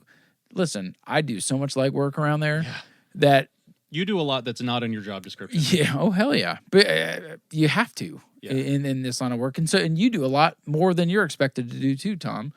But I'm not saying that I left out the sprint cars because it's some vendetta or I didn't like the way it was or this and that. I just feel like if that's the addition to night number 9 that I've left open, then so be it. But let's shore it up and let's figure out what it's going to be and let's keep it that way. Yeah. Yeah. So, no, go ahead. No, just switching things last minute is never a good. It's never a good look. It's never a good feel. I feel like what was out there for the last race. Now, it's cool that the finish was spectacular and people are viewing it as a good race. I don't think the race was particularly good, but the finish was exciting enough to make people want to talk about it. And it's always just exciting to see those cars go around. They're cool. They're cool cars. I just don't think they do much as far as on-track product other than being fast as hell and scary if something goes wrong. Yes. I think that's what we're all watching for, unfortunately, versus like, hey, what a great race. It's like, oh, something could go wrong and I want to see it if it happens. I want to see that car fly into Subway if it happens. Right. But if sprint cars are there next year, great. Let's make sure that we don't play the political game and yeah. And of course I know from working closely with you that when it gets to a certain point, when it gets to a point where it's happening, you're objective about it. You're like, okay, this is what's happening. Let's market it. Let's do the job. Listen, if the Mod Minis are running a championship next year, well, I'm going to try to make it as exciting as anything else, even if I'm just like. And I've said before on this podcast that at one point they were one of my favorite divisions. So when I'm like, oh, I only included them because I ran out of local divisions, it's like that's just the fact of the matter now. I like the Mod Mini cars. I feel like we could put the Mod Minis on a Friday or Saturday and you're going to get 5 or 6 show up unless it's like $3,000 to win. Mm-hmm. And then we know what's going to happen if that happens anyway. So it's a foregone conclusion. But yeah, no, I like that. I like that they still run a Dave Steele memorial. I still love, it was so early in our time at New Smyrna, but I love that you and I were able to work with Kim like last minute to be like, wait, can we make the 33 lap? We were sitting in her office and we suggested it, and she made one phone call, it was like, yeah, we can do that. It was like, now it's the Superman 33. Oh, we did that. Yeah. No, I look back at that video. That was one of our first like racing achievements, if you will. I still love that we were able to put that together. I mean, I do miss the days when you and I could sit in the office and not feel like we're a burden. You know, and I'm going to have to do that on opening night when I sit in the office and ask to please actually be paid. And I'm sure there's some justification as why I only have 70% of my expected World Series check before taxes. But anyway, so me being a dummy with these things. FMS is not a new series per se. It is Southern brand Sprint new. Car. No, it's not Southern Sprint Car. It's a brand new thing. Okay, that is what I thought. Yeah. So Southern Sprint Car is still around. Yes. And now they're still doing their thing. We had like 3 sprint races on our schedule for this year. Now they are not there. They're there, but I don't think they're going to be there. Darn, that sucks. Okay, well, all right. Okay, we'll see what happens. That's something like. Because now we're getting into it. I took my break from the World Series. I finally posted stuff on New Smyrna the other day because Family Fun Night is coming up here. Yep. It'll be here before we know it. Bring your spectator cars. I guess. I know it's good for you, Tom, but I'm over it. It is the number one thing on Speedway Video. It is the number one thing on Speedway Video, which is why when it happens, I'm hoping that something happens for you. But I'm at the point now where if we did a spectator racing once every other Family Fun Night, I would be okay with it. It's getting to the point now where it's like, there are 5 of these things, and it's going to take 45 minutes to do this. What the hell are we doing? If we had the 5 laps back, it would still be amazing. But I'm at the point now where Casey doesn't come anymore. Big Gravy's out. Justin Otterholt is the new dominator. Yeah. Good on him. I have no problem with Justin Otterholt. But yeah, he's a huge supporter of the channel. He's always commenting on the videos, and yeah, it's just I get to that point in the night and I'm like, oh, we got to go do this. And I hate that. I used to think it was one of my favorite things to do, Tom. Yeah. But it has gone. I'm probably going to take heat for this. And listen, I'm still I'm just being candid on the podcast here, how I feel about certain things. It does not mean I don't want to do them when it's time to do them, or that I'm going to not just put maybe effort every into other it. month. Yeah, make it every other month. Make it. It doesn't feel like a big deal anymore because that it's is true. oversaturated, and that is my point. It has become oversaturated. There's no special novelty to it with the 5 laps anymore. It's now just a thing on a night that is already bloated. And now that we've added the Mod Minis, and good on them, they found a sponsor. They've resurrected themselves. They have a spot on the card now. But it's like we've added that, and we still have spectator racing. And if it's only going to be 5 or 6 guys, we can't even get 8 cars to make a nice even turn. Like, honestly, there should be an 8-car minimum. If we don't have an 8-car minimum, then we probably don't need to run it. I wonder if that would. My knee jerk when you said that is like, well, that's not going to work at all, because the people who sign up should get to run and put on a show. But I wonder if that would encourage people to do it, because it's like, oh, well, we won't have the spectator races if I don't sign up, or the people who really want to run it, like your Otterholtz, are gonna bring a friend, recruit people. Yeah, I wonder. Even if it's just to putz around and be out on round one. I mean, we've had drivers that you refer to by different names out there in their street cars. I don't know if there's like a policy saying that they're not supposed to do that or something, but why not? Jorge L. Spears the one time was a very interesting participant. But I know I'm sounding negative, and Justin's going to listen to this and be like, "Oh, you don't like spectator racing?" I love spectator racing. I love the idea of it. I just don't like what it is in its current form, being every family fun night. We used to do it like 2 times a year. Yeah. And it was super special. I just put together, as we record this, it went up today, every single spectator race that I ever filmed Casey Hawthorne in, which I believe is every single one he ever ran. I believe I filmed every single one, because there's his first one where we didn't know who he was yet.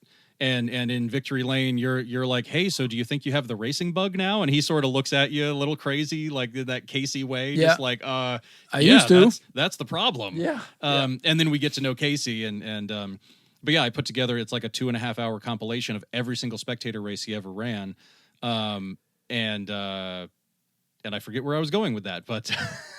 But that's there. It's good to fall asleep to. No, it's just going back to the things that lose their luster. It's like the Florida Modifieds for a while. It was like, oh my God, why are we running these things? And now they're starting to come back a little bit. On family fun nights, which have great value to the fans, the biggest problem is the runtime. Mm-hmm. Yes. And I feel like with the current iteration of spectator racing being every single month now, it's not special. It just becomes like, I can't tell how many people don't schedule us after the spectator races. Don't, because they just want to keep going and they want to get out of there. And then the spectator racing adds, 30 minutes that they've got to stick around longer.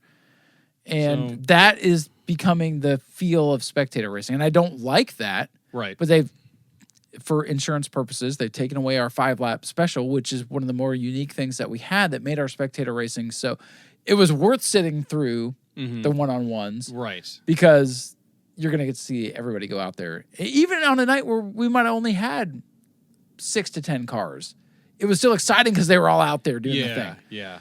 And anything can happen. The crowd loves it, but you're not wrong that you may be right. I'm sure there's other factors, obviously losing the 5-lapper, but there may be other factors. But it's not as exciting due to fewer people showing up. Yeah.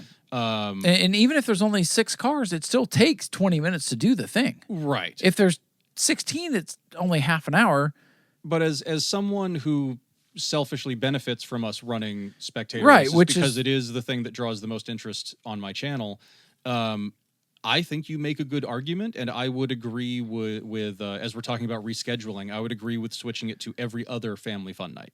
Yeah, and I think we could do every other family. Okay, so one family fun night is, kids bike races or kids power wheel races, and then the next is spectator racing. Sure. So you get On track participation, 1 month is the kids. Yeah. The next month is the adults. Okay. Yeah. And you balance that out, because I told Holly there was one family fun night where we did like 17 things during the autograph session. I'm like, Holly, this is too much stuff. And not a single one of the things is organized. It's organized. It's just I have to go down there and figure it out. I can't organize 17 other things. I can't organize a Halloween costume contest for, 3 different groups of children, a hot dog eating contest, an autograph session, a beer drinking contest, and a grass cutting contest in the same night in any kind of time that makes any kind of sense when we still have 6 features to go run. And that's the thing with Family Fun Night. There's so many divisions on, and now with the Mod Minis being added, there was already like 5 classes per night. Now there's 6. Right. That's a lot of racing to get to. That's going to be, we start the features at 8 o'clock.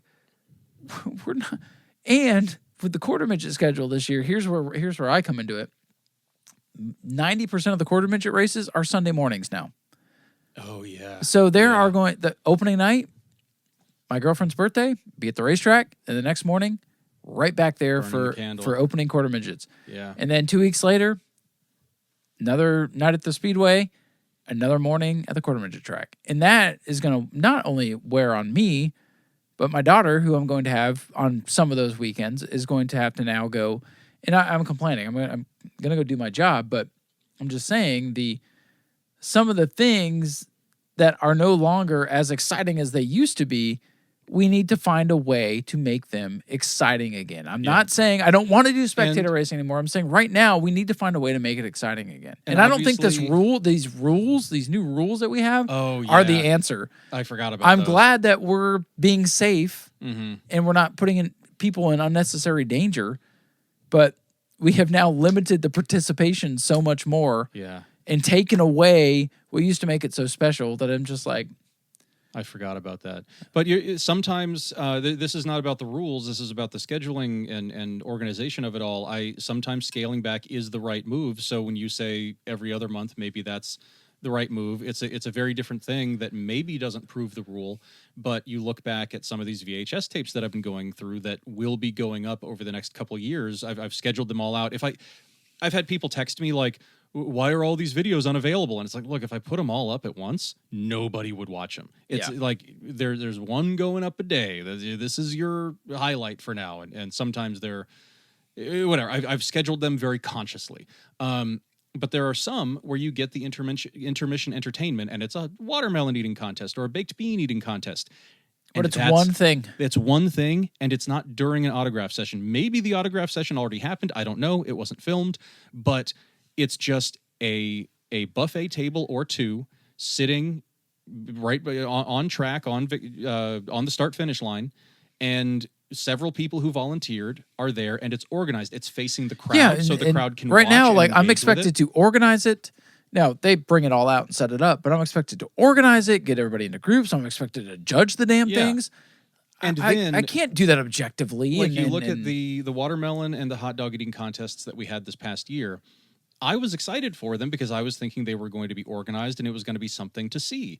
But instead, there's just a mess of stuff going on the track all at once, and then everybody huddles around. A conglomerate of people. You can't see what the hell's going on. The only people watching it are the people participating in it, and they're all huddled around in Victory Lane, just shoving hot dogs in their faces, not really knowing what the rules are. During the hot dog one in particular, a bunch of people just went over to get a free hot dog. You know? I did. I admit I did too. But that was actually... No, I think I said that because it was funny. I really think about it, and I don't think I did. I think it kind of grossed me out. You should just get going, Doug. Yeah, you're right. You're right. I get myself caught up on those things. But yeah, I think I made my point, is that if it was scaled back to, on this night, after the autograph session, we are just doing... I mean, look at how much work concessions puts in to putting all that food together. I would almost say we need to put this kind of effort into the not family fun nights. Like, I was wondering when you were going to get to that. On Family Fun Night, and then do these other things on the nights where we're already struggling to get 100 people in the I was wondering when you were going to bring that up, because I was even when I said the value is already there for Family Fun Night. It's $5 to get in. If you're pissed about an 8-car car count, wait for the next race. Yeah, and like you only pay maybe- $5 to get in. Who cares? Just Right, have fun. Yeah, it's my mentality. It's a lot when easier to have watching- fun for $5 than 15 or 20. Yeah, like variety programming, sketch programming, pro wrestling. If you don't like one match, if you don't like one SNL sketch, there's another one coming in Dude, just a we couple went to minutes. WrestleMania together. Oh, yeah. Not every match were we all into. But we didn't care because we knew another one was coming. Right. I mean, we went to a damn good WrestleMania So too. yeah, especially looking back on it, it's like, oh, that was a good one. It was that such was a good one. That I could have done without the Finley match, but that was the only one that I. It was him versus JBL, right? I think that was JBL's second to last WrestleMania. I think. And he retired against Rey Mysterio in a WrestleMania opener, awkward. and now the two of them are on commentary for AAA in Mexico, which Are is they now really? Yeah, and it's That's a WWE. they now, acquired right? it. TKO or whatever. Yes, they did acquire it, and Welcome Undertaker to the, is helping Wrestling with the Ryan booking. podcast. Right. And it is now currently my favorite wrestling product to watch. Mostly because it's so accessible. It's right there on YouTube, so I don't have to I'm already on YouTube anyway. It's right there in my face. But man, I'm enjoying watching AAA. Rey de Reyes is coming up. That's their big WrestleMania event. But yeah, no, even when I said like, okay, I can level with you and say spectator racing once every other family fun night. When I said that, I was like, oh, maybe not even family fun night. Maybe just on every other month on a night that's not already bloated, like you said. Yeah. I mean, that's just, since we're talking schedules, I figured I'd be honest. And all the things that I've, questioned in this episode are not things that I'm saying should not be around or should be canceled. If we bring the FMS Sprint Car Series back, I just hope it's more. I just hope there's more of a connect between us and them. For 'em. I hope it succeeds, even though I don't know all the details about it. I just look at it from the outside and I'm like, oh, good for them. I hope it works out. I would love for them to come back next year and bring twice as many cars. Yeah, I would love to see 20 sprint cars on that racetrack. I don't know. I'd like to see things succeed and be better than what they typically are. But there are just if I'm looking to make things consumable, there's just some things that I would be okay with not being there. Yeah. I mean, we've not had sprint cars for 90% of our World Series that we've been a part of, so 80%. And if that's the thing that's not there, then so be it. We're not going to run sprint cars, for a championship series. So if they're there for a race, cool. If they're not, well, we've got 13 other divisions to look forward to. That's kind of how I look at it. If you disagree with that, fair enough. I would love to hear what you would do with the schedule. I think what Tom and I have come up with in our free time is very interesting and something for you to think about. I don't know what the perfect World Series schedule. Some would argue it's all divisions, all 9 nights. If that is you, please sponsor something and be willing to find people to cover shifts because everyone's going to die. But, I think everybody's got their ideas and you just got 2 different perspectives. I don't have anything else to add. That was a very tidy sum up. Well, that's what I'm good at. That's the moment where people look at their radios like, did the podcast just shut off? Did my internet go out? Is my 5G not working? But no, I mean, at this point, that's all I've got. Yeah, no, this was fun to do. I'm glad we came up with it, and just as I was expecting, I could not have predicted your schedule, but just as I was expecting, I liked a lot of your ideas, and I think you liked some of mine. So just like when we've worked together on other projects in the past, I think if we put it together and hammered some stuff out, yeah, we'd come up if with we something that sat was even down better. with our schedule and like moved a few things around, I think we'd have a very concise and professional looking schedule. That again, while understanding that this is just on paper, theory crafting, and we're not actually on the phone talking to a bunch of hard personalities that are also dealing with their own issues. This is not going to the racetrack. If they want to listen to this and, take some things into consideration, good on them. But they make the decisions. So. Like paying me.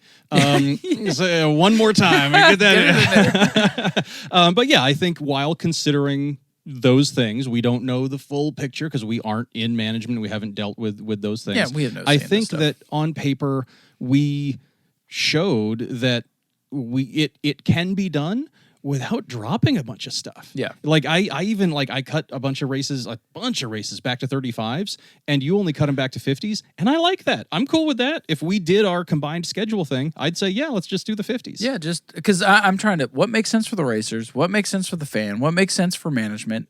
Who's going to pay for it? How can we make it all make sense? And these are just some of the things that I melded all together. And we understand that it's a challenge. Yeah. I don't think that anything is perfect, because not everybody gets their way with everything. But I think this is a consumable way to still make the World Series feel grand, still make the nights feel like a big deal, give you plenty to film, give Flo plenty to present to those that can't be here. Give the drivers something to race for, and the feeling that they've come all the way down here to get some laps on the track. So that's just what I would do. That's what Tom would do. You've heard more insight into the minds that are behind the microphone and the camera of New Smyrna Speedway, and we're all different, and we all think differently, and hopefully we can all get together and have a good year. Yeah, no, I'm excited for 2026.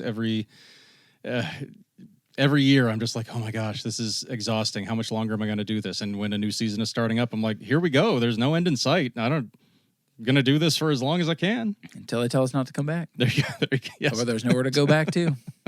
Then we'll figure out our extracurriculars from there. But there's still more to the show. I know this was kind of long. This was the heart of the show. But we are going to, I am going to talk about the Atlanta race weekend and do the first edition of a new segment that will tie into the NASCAR thing that I'm going to do for the rest of the year, called the 16. If you're wondering what that is, stay tuned for the next segment when we talk NASCAR. We are graciously going to let Mr. Tom go. And graciously let the listeners not hear me try to talk about NASCAR. Right. Because we've talked enough. We've kept him here long enough. But stay tuned. I will cover Atlanta and go over the first segment of the 16 coming up next. So stay tuned with us. Tom, thank you very much for joining us on the show. Tell them where to find you, how to sign up for the Patreon, how to get ready for 2026. Well, thanks. As always, this was fun. I was expecting this one to be fun, expecting it to be long, and it was both. And rightly so. And yes, of course, Speedway video on YouTube. I believe I'm the top one that comes up now. There's another Speedway videos. But yeah, Speedway video. The algorithm has outdone them. Yeah, I think so. I'm going to test that theory, will you? Okay, good, because I know like we all are on different algorithms now, so what I search might not be the same thing that you pull up. But yes, and like I said, there are some aesthetic changes coming to Speedway video in the regular 2026 season that I'm excited about. Hey, there you go with the new profile splash picture logo. Yeah. And there are some light changes coming to the Patreon that will reward Patreon members more for supporting the channel and being members. There are going to be some exclusive discounts and exclusive videos. I'm just going to go ahead and say this. I've been putting everything out there for free for so long, and when I look back now, YouTube itself was not offering integrated, just all right there on the platform memberships when I started. And when I look back, I'm like, if YouTube had memberships, if I knew this, and I didn't learn from experience over the course of my YouTube career, I would have done it differently. And I haven't wanted to take something that's been free and put it behind a paywall. I'm going into this is my hour since we started around the same time. 11th. This is our 11th season. It's going to be my 10th anniversary. I don't know if that's what mixed up New Smyrna on the 60th, 61st, 59th, whatever the heck it is. But, that's how the math works. And I don't really have a math brain, so no further on that. But it's the 10th anniversary is a clean cutting off point for me. That's why I've given myself license to refresh some of the looks of things. And that's why qualifying sessions, I say it like it's a bad thing, because I feel like I'm going to get some blowback, but qualifying sessions are now going to be Patreon exclusives. All of the qualifying sessions that are already on Speedway Video's YouTube are still going to be there. But every qualifying session that we run from here on out is a Patreon exclusive, so you can support on the Patreon, which hopefully I've illustrated over the course of this podcast is really essential to keeping this little train a-chugging. I mean that every time I say it. So where the coal is made. Yeah, thank you to the patron. It's literally what puts the fuel in the tank to to get there. Whether it's the fuel in the actual tank or the food in my tank. It's a huge thank you to everybody who's on the Patreon, whether you're new or a long timer, and I hope some other people consider signing up or maybe re-signing up. I'm excited for Speedway Video in 2026, and thank you for having me again. Of course. And Family Fun Night coming up March 7th. It'll be our first regular season race of the year.